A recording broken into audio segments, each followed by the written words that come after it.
সম্মানিত মুসল্লিয়ানে কেরাম, ইসলাম প্রিয় তাওহীদি জনতা, আল্লাহ রাব্বুল আলামিন আমাকে আপনাকে আল্লাহর গোলামি করার জন্য সৃষ্টি করেছেন, কিন্তু দেখতে পাচ্ছি শয়তান যে আল্লাহ রাব্বুল আলামিনকে চ্যালেঞ্জ করে আসছে। সূরা আরাফের মধ্যে আল্লাহ রাব্বুল আলামিনকে শয়তান চ্যালেঞ্জ করেছে, ফাবিমা আগওয়াইতানি লাকুদান্না লাকুম সিরাতাকাল মুস্তাকিম। যেই আদমের কারণে আমি পথভ্রষ্ট হয়েছি, ওই আদমকে, আদমের সন্তানকে পথভ্রষ্ট করার জন্য আমি তোমার সরল সঠিক পথে বসে থাকবই। কার চ্যালেঞ্জ ভাই? কার চ্যালেঞ্জ? শয়তানের চ্যালেঞ্জ আল্লাহকে ছুড়ে দিয়েছে। আল্লাহ রাব্বুল আলামিন স্পষ্ট জানিয়ে দিলেন যে আমার যারা বান্দা, ইন্না ইবাদি লাইসা আলাইহিম সুলতান, আমার যারা গোলাম রয়েছে তাদের উপর তোর কোনো ক্ষমতা নাই। কিন্তু দেখতে পাচ্ছি বর্তমান যুব সমাজের মধ্যে ছেলে মেয়ে যারা রয়েছে, শয়তান তাদেরকে এমন ভাবে আঁকড়ে ধরেছে, অপসংস্কৃতির কবলে পড়ে বর্তমান যুব সমাজ নষ্ট হয়ে যাচ্ছে, ঠিক কিনা? যুব সমাজ, মুরব্বীরা যেই সমাজের তাজ, মুরব্বীরা হচ্ছে পরিবার সমাজের আলো। যেই মুরব্বীদেরকে সালাম দেওয়া দরকার ছিল, সম্মান করার দরকার ছিল, মুরব্বীদেরকে দেখলে অনেক সময় অনেকেই সম্মানার্থে সিগারেট পর্যন্ত ফেলে দেয়, ঠিক কিনা? সেই মুরব্বীদেরকে যুবকরা এমন ভাবে নষ্ট হয়েছে, মুরব্বীদেরকে দেখলে পরে এখন আর সালাম দেয় না, উস্তাদদেরকে দেখলে পরে এখন আর সালাম দেয় না, বাপ মার সামনে আদবের সাথে কথা বলে না। এই ছেলে মেয়েগুলো শয়তানের খপ্পরে পড়ে এই যুব সমাজ ধ্বংসের পথে চলে গেছে। যতগুলো কারণ আছে এর মধ্যে অন্যতম কারণ হচ্ছে আগামীকাল রাত তারা 31st নাইট নামে একটি অপসংস্কৃতি পালন করবে। বলুন না নাউযুবিল্লাহ। আমরা দেখতে পাচ্ছি এই সমাজের ছেলে মেয়ে ফ্যাশনের নামে ছেলেগুলো হাফ প্যান্ট পর্যন্ত পরতে দ্বিধা করছে না। ছেলেদের মাথায় এইটা আসতেছেই না, আমার ফরজ লঙ্ঘন হচ্ছে। বাপ মা এই ব্যাপারে যদি সতর্ক না হন, আজকে বলে গেলাম হাশরের মাঠে আপনাকে আল্লাহর আদালতে কাঠগড়ায় আপনাকে দাঁড়াতে হবে। So as a guardian, you have to follow about your children, their activity in their practical life. তাদের ব্যবহারিক জীবনে তারা যা করছে, একজন অভিভাবক হিসাবে আপনি সতর্ক হন, সতর্ক হন। এই ছেলেদেরকে, মেয়েদেরকে, মেয়েরা ফ্যাশনের নামে, সৌন্দর্যতা চর্চার নামে তারা, আমরা দেখতে পাচ্ছি পার্লারে আসা যাওয়া করছে, কন্টিনিউ আসা যাওয়া করছে। আল্লাহর কসম করে বলছি, এটা শয়তানের চক্রান্ত ছাড়া আর কিছুই না, ঠিক কিনা? এই ছেলে মেয়েদেরকে কে হেফাজত করবে? এই ছেলে মেয়ে কারা? বিদেশ থেকে আসছে না, আমার আর আপনার ছেলে মেয়ে, আমার আর আপনার ছোট ভাই বোন। কিন্তু তারা এমন এক পর্যায়ে চলে যাচ্ছে, ভাই যতই নামাজ পড়ি না কেন, যতই রোজা রাখি না কেন, যতই ইসলামের কথা বলি না কেন, সন্তান যদি ভালো না হয়, যেই সন্তান আমাকে আপনাকে সমাজের সামনে লজ্জিত করে, অপমানিত করে, যেই সমাজের কারণে, যেই সন্তানের কারণে সেই সমাজে আমি দাঁড়াতে পারি না, যেই সন্তানের কারণে সমাজে আমি বুক ফুলিয়ে চলতে পারি না, এই সন্তান যদি দুনিয়াতেই কাজে না লাগে, পরকালে কাজে লাগবে না।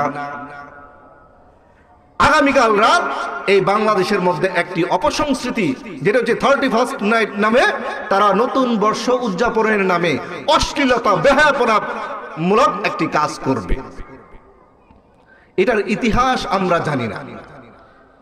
ইতিহাস ইনশাআল্লাহ আজকে জানার পরে, আমি বলার পরে যে 31st নাইট অর্থাৎ হচ্ছে নতুন বছরকে উদযাপনের পিছনে মূল কারণটা কি, নতুন বছরের নামে তারা কি করছে, এই বিষয়টা জানার পরে যদি আপনার চিন্তায়, আপনার কর্মে যদি আপনার ভালো করে একটু চিন্তায় না করেন, বা এই ব্যাপারে যদি ভালো করে চিন্তা না করেন, আপনার আমার ঈমানের মধ্যে দুর্বলতা আছে 100%। আমি এখন বলবো 31st নাইট, 30 মানে হচ্ছে 30, ফার্স্ট বলা হয় 30-এর সাথে আরো 1 মানে 31, নাইট মানে রাত, 31 তারিখ রাত মানে হচ্ছে ডিসেম্বর মাসের 31 তারিখ, তার মানে কি বছরের শেষ রাত।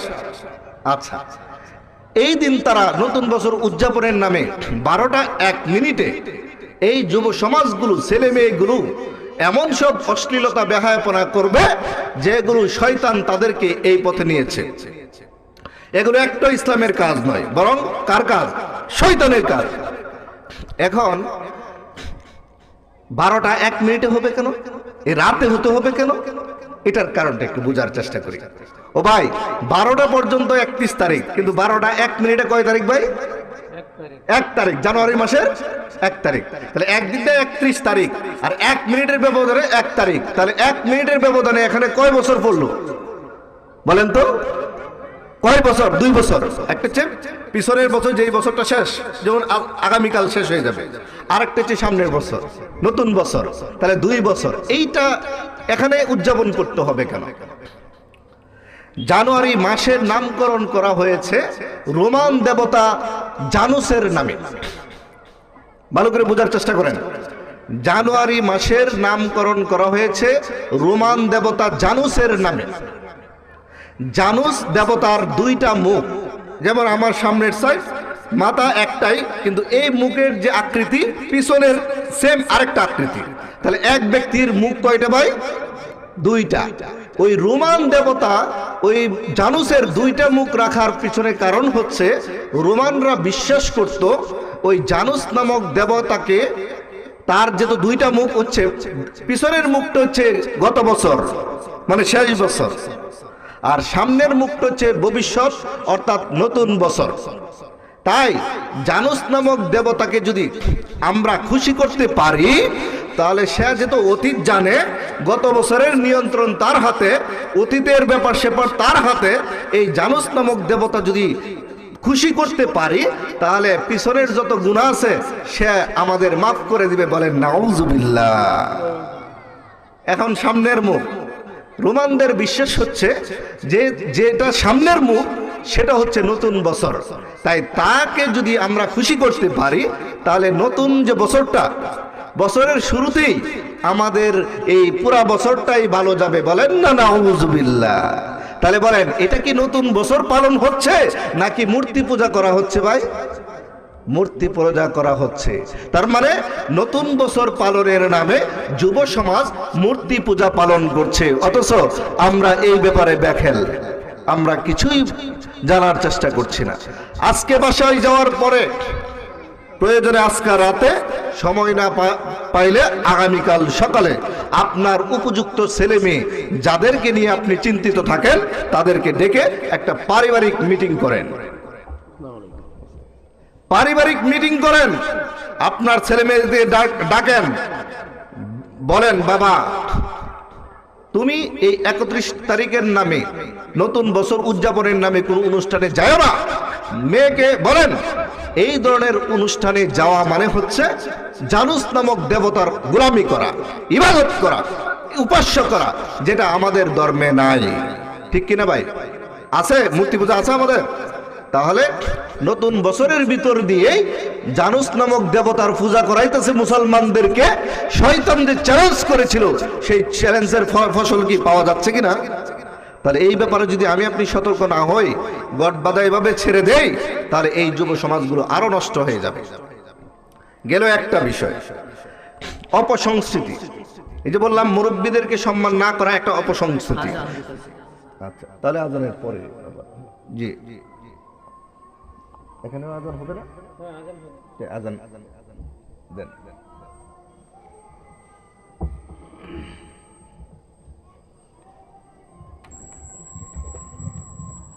সংস্কৃতির কবলে পড়ে গেছে শয়তানের মাধ্যমে।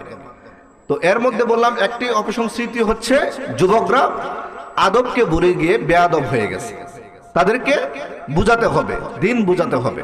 দ্বিতীয়ত বলেছি নতুন বছরের উদযাপনের নামে তারা জানুস নামক দেবতার পূজা করছে, কিন্তু তারা জানে না। এরপরে যুবকরা আরেকটি অপসংস্কৃতি, তা হচ্ছে তারা কাফেরদেরকে অনুসরণ করতে গিয়ে হাফ প্যান্ট পরা শুরু করছে, অথচ এটা ফরজ বিধান। মেয়েরা ফ্যাশনের নামে এমন সব বুরকা পড়ছে যেটা পর্দার নামেও কি বেপর্দা। আটোসাটো বুরকা পরা যাবে না, টাইট ফিটিং বুরকা পরা যাবে না, আকর্ষণীয় বোরকা পরা যাবে না।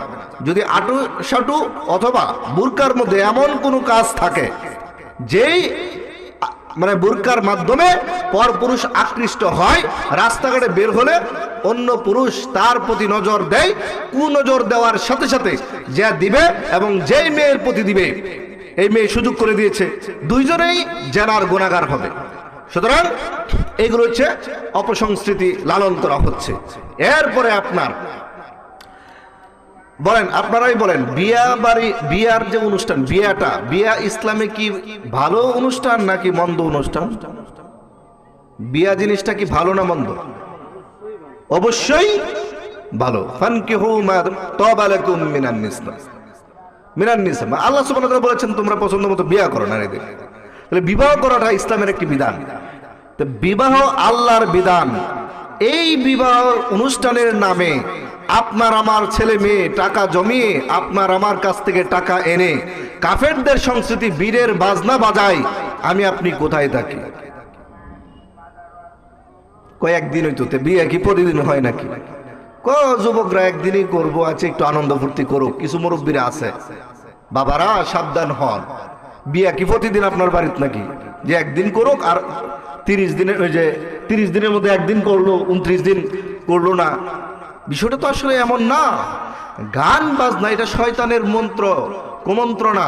এগুলো আপনাকে কে বুঝাবে, কিভাবে বুঝবে? সুতরাং এই যুব সমাজ ওই বীরের গান বাজনার মধ্যে যে পড়েছে, এই ব্যাপারে দয়া করে সতর্ক হন, তাদেরকে বুঝান যে এটা কাফেরদের সংস্কৃতি, এটা আমাদের ধর্মের সংস্কৃতি না। এরপরে আসি, আপনাদের এলাকায় আছে কিনা জানি না, কিছু যুবক বাপ মার কথাকে বাদ দিয়ে পেরেশানি করে বাপ মার গাড়ির উপরে প্রয়োজনে বাপ মাকে প্রহার করে, মারে, তারপরও শাসন মানে বাপ মার উপর অত্যাচার করেও ওই যুবক গাড়ি কিনে, ঠিক কিনা?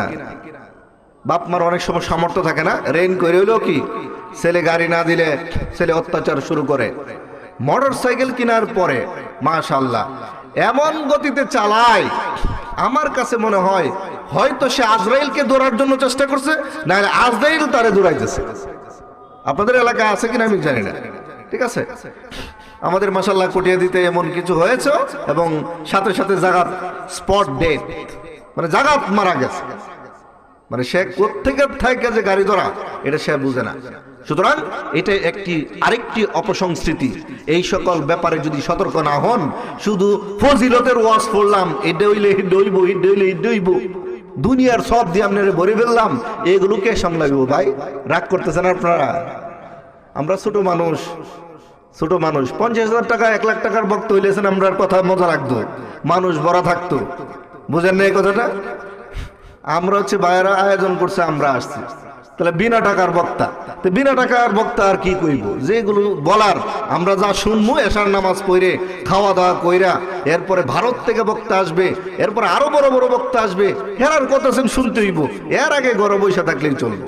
ও ভাই, এই মাইকের আওয়াজের মাধ্যমে যে সকল বাপ মা আমার কথাগুলো শুনতে পেরেছেন, আপনার সন্তানের ব্যাপারে যদি আপনি আজকেই সতর্ক না হন, আমি বলে গেলাম এই সন্তান আপনাকে সমাজের মধ্যে অপমানিত করবে, এই সন্তান আপনাকে হাসরের মাঠে অপমানিত করবে। সুতরাং আপনার সন্তানের ব্যাপারে আজই সতর্ক হন, ঠিক কিনা ভাই? এটার জন্য কি ওয়াজ পড়ন লাগে নাকি? কোন ওয়াজের দরকার আছে? আপনার সন্তান আপনার সম্পদ, আপনার সন্তান জান্নাত এবং জাহান্নামে যাওয়ার অন্যতম কারণ। সুতরাং আপনি আমি এই ব্যাপারে সতর্ক হতে হবে। এরপরে আসি, তারা যুবকরা অশ্লীলতা এমন এক পর্যায়ে তারা পৌঁছে গেছে, এখন আর অশ্লীলতাকে অশ্লীলতা মনে করে না, বলে ফ্যাশন। কি মনে করে ভাই? ফ্যাশন। অশ্লীলতাকে কিছুই মনে করছে না। বাংলাদেশের এখানে যেহেতু বাংলাদেশে 90% মুসলমানের দেশ বলা হয়, তাহলে বাংলাদেশের মধ্যে যে সকল মেয়েরা এখনো পর্যন্ত উড়না পরে না, উপযুক্ত বিয়ার বয়স হয়ে গেছে, উড়না পড়তেছে না। সূরা নূরের ভাষায় উড়না পরা ফরজ। তাহলে আপনার মেয়ে উড়না পড়ছে না, উড়না পড়লেও পাতলা পড়তেছে, উড়না পড়লেও দেওয়া না দেওয়া একরকম, তাহলে এই ফরজ বিধান যে লঙ্ঘন করছে, আর আপনি হাজি সাইজে বসে আছেন, আপনি নামাজি সাইজে বসে আছেন, আপনি তাহাজ্জুদ পড়েন প্রতি রাতে, কোনো কাজ হবে না, কোনো কাজ হবে না। আপনার সন্তানকে দিন শিক্ষা দেন। এরপরে কাফেরাই যে শয়তান চ্যালেঞ্জ করেছে, কাফেররা বা শয়তান তো চাইবেই আমার আপনার সন্তানকে বিপদে নেওয়ার জন্য। এখন আমি আপনি কাফেরদের কাছ থেকে যাই পাইলাম তাই যদি গ্রহণ করি, তাহলে আল্লাহ সুবহানাহু ওয়া তাআলা এই কোরআন কেন দিয়েছিলেন? রাসূলুল্লাহ সাল্লাল্লাহু আলাইহি ওয়াসাল্লাম এই কোরআনের বাস্তব নমুনা। সূরা আহজাবের 21 নম্বর আয়াতে আল্লাহ সুবহানাহু ওয়া তাআলা বলেছেন যে লাকাদ কানা লাকুম ফি রাসূলিল্লাহি উসওয়াতুন হাসানাহ, তোমাদের জন্য সর্বোত্তম আদর্শ হচ্ছে রাসূলের জীবনীতে। রান্নাঘর থেকে শুরু করে রাষ্ট্রভবন পর্যন্ত, রাষ্ট্রপতির ঘর পর্যন্ত, সেই প্রত্যেকটা জায়গায় আপনার ব্যক্তিগত জীবন, পারিবারিক জীবন, সামাজিক জীবন, অর্থনৈতিক জীবন, সাংস্কৃতিক জীবন, রাজনৈতিক জীবন, রাষ্ট্রীয় জীবন, দেশীয় জীবন, আন্তর্জাতিক জীবন, সকল ক্ষেত্রে যদি আপনি রাসূলকে মানতে না পারেন, আপনার ঈমানের মধ্যে ভেজাল আছে, ঠিক কিনা? বুঝেন না এই কথাটা? রাগ করতেছেন না গো? একটু কথা বলে যাই, পরে আমাকে গালাজ করেন বলার সুযোগ দিয়ে। রাসূল সাল্লাল্লাহু আলাইহি সাল্লামকে তিনি আল্লাহ সুবহানাহু ওয়া তাআলা উনাকে মানার জন্য আমাদেরকে পাঠাইছেন। উনার অনুসরণ করলে ঈমান ঠিক থাকবে। আমার প্রিয় ভাই খুব চমৎকার আলোচনা করতেছিলেন। এই সমাজে উযু ভাঙ্গার কারণ শেখানো হয়, এই সমাজে নামাজ ভাঙ্গার কারণ শেখানো হয়। আল্লাহ সুবহানাহু ওয়া তাআলা সূরা ইউসুফের 106 নং আয়াতে বলেছেন ওমা ইউমিনু আকসারুহুম বিল্লাহ ইল্লা ওহুম মুশরিকুন। অনেকেই ঈমানের দাবি করে যে আমি ঈমানদার, কিন্তু আল্লাহ বলতেছেন না, ইল্লা ওহুম মুশরিকুন, তুমিও ঈমানদার নাও, বরং তুমি মুশরিক। যে মুশরিক সে তো ঈমানদার হতে পারে না। তাহলে অজান্তেই আমি আপনি মনে করতেছি যে আমি খুব মুসলমান, আমি খুব বড় মুমিন, কিন্তু অজান্তেই ঈমান ভেঙে যাচ্ছে। এই ব্যাপারে আমি আপনি সতর্ক হচ্ছি না। কি কি কারণে ঈমান ভাঙা হয় এই ট্রেনিং আমাদের মসজিদে দেওয়া হয় না। কি কি কারণে ঈমান নষ্ট হয়ে যায়, কি কি কারণে ঈমান মজবুত হয়, কি কি কারণে ঈমান থাকে না, এই বিষয়গুলো তালিম করা হয় না, বরং এইগুলো আগে করা দরকার ছিল। এরপরে মুরব্বীরা, আমরা যখন ছোট ছিলাম তখন দেখতাম মুরব্বীরা, আমরা ফজরের নামাজ পড়ে পড়ি বা না পড়ি, ছোট মানুষ মক্তবে যাইতাম সালা হাতে নিয়ে, নামাজের বিছানা হাতে নিয়ে, আর এই মুরব্বীগুলো মানে কোরআন শরীফ তেলাওয়াত করতো। আলহামদুলিল্লাহ, মহিলা হোক পুরুষ হোক, ঘরের একটা নামাজ পড়েই ঘর থেকে কোরআনের আওয়াজ আসতো। ও ভাই এখন আসে না। কেন আসে না ভাই? কেন আসে না? কোরআনকে ছেড়ে দিয়েছি মানে আল্লাহকে ছেড়ে দিয়েছি, কোরআনকে ছেড়ে দিয়েছি মানে রাসূলের আদর্শকে ছেড়ে দিয়েছি। তাহলে কেন আসে না? এই কোরআন তো রেখে দেওয়ার জন্য নয়। এরপরে দেখি অশ্লীলতা বেহায়াপনার মধ্যে যুব সমাজ এমনভাবে শয়তানের প্রতারণায় পড়েছে, এর মধ্যে অন্যতম হচ্ছে মাদক এবং জুয়া।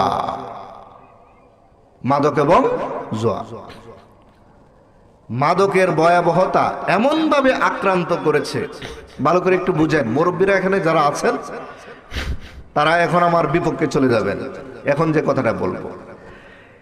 আল্লাহ সুবহানাহু ওয়া তাআলা পবিত্র কোরআনে আল খামরুন শব্দটা ব্যবহার করেছেন। সূরা মায়দার 90 নম্বর আয়াত, ইন্নামাল খামরু ওয়াল মাইসির। আরবি কোন শব্দের আগে যদি আলিফ লাম থাকে তখন এটা বহু বচন বোঝায়, এক বচন না, বহু বচন, মানে অনেকগুলো একসাথে। ইন্নামাল খামরু বা মাদক দ্রব্য বলতে আপনার রাসূলুল্লাহ সাল্লাল্লাহু আলাইহি সাল্লাম বলেছেন, শেষ জামানায় আমার উম্মতেরা মাদক গ্রহণ করবে, কিন্তু মদ নাম দিবে না, মাদক নাম দিবে না, অন্য নাম দিবে। এই অপসংস্কৃতির অন্যতম একটি হচ্ছে মাদক। সেই মাদক আমাদের মধ্যে দেখেন শয়তান কিভাবে প্রবেশ করেছে।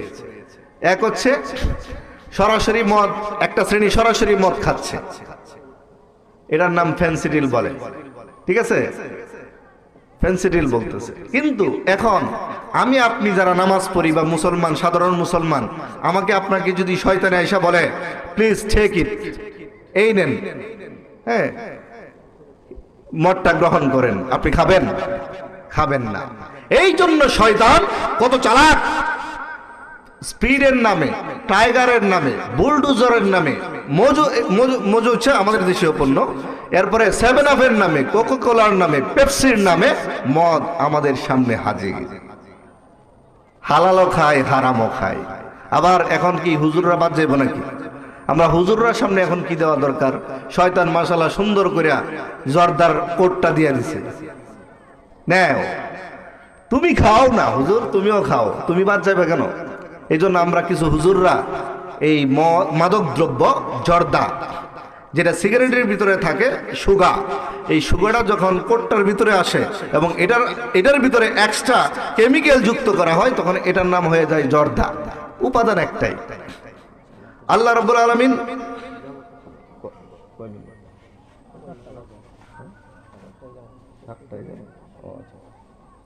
আল্লাহ রাব্বুল আলামিন বলেছেন, ওয়া ইউহিল্লু লাহুমুত তাইয়্যিবাত ওয়া ইউহাররিমু আলাইহিমুল খাবাইস। মুমিনদের জন্য যেগুলো উপকারী বস্তু সেগুলো হালাল করা হয়েছে, যেগুলো ক্ষতিকর বস্তু সেগুলো হারাম করা হয়েছে। পৃথিবীর ডাক্তারেরা, বিজ্ঞানীরা, আপনার পৃথিবীর সকল কোম্পানিরা বলতেছে জর্দা হচ্ছে আপনার এগুলো শরীরের জন্য ক্ষতিকর। যারা বিড়ি সিগারেট খায়, জর্দা খায়, তাদেরকেও জিজ্ঞেস করে দেখেন শরীরের জন্য ক্ষতিকর। তাহলে আল্লাহ রাব্বুল আলামিন যে বললেন যে এই দ্রব্য মুমিনদের জন্য ক্ষতি করে সেটা কি হারাম? তাহলে এটা হালাল থাকে কিভাবে? এই জন্য অপসংস্কৃতি থেকে আমাদেরকে বেরিয়ে আসতে হবে। অল্প সময় আপনাদের সামনে কথা বললাম, বিরক্ত করলাম, আপনাদেরকে অনেক কষ্ট দিয়ে কথা বললাম। আসলে সত্যিকার অর্থে কাউকে কষ্ট দেওয়া আমার উদ্দেশ্য নয়। আমি আপনাদের সন্তান হিসেবে আপনাদেরই মাদ্রাসাতে চাকরি করি, বাড়ি কটিয়া দিয়ে একবারেই কাছে, আপনাদেরই সন্তান, কিশোরগঞ্জের সন্তান হিসেবে আপনাদেরই সন্তান। এই বাইরাই আত্মীয় স্বজন, ঠিক আছে, আরও আত্মীয় স্বজন আপনারা অনেকের ভিতরে আছেন। কাউকে কষ্ট দেওয়ার জন্য নয়, বরং আপনাদের কাছ থেকে দোয়া নেওয়ার জন্য। এবারে রিসেন্ট সরকারি নিয়োগে আমি আপনাদের মাদ্রাসাতে আসছি, আলহামদুলিল্লাহ। আমার জন্য দোয়া করবেন, সব জায়গায় যেন হক কথা বলতে পারি এবং দ্বীনের কাজ করতে পারি। আল্লাহ আমাদেরকে সেই তৌফিক দান করুক। হাজা আখির দাওয়ানা আনিল হামদুলিল্লাহি রাব্বিল আলামিন। আসসালামু আলাইকুম ওয়া রাহমাতুল্লাহ।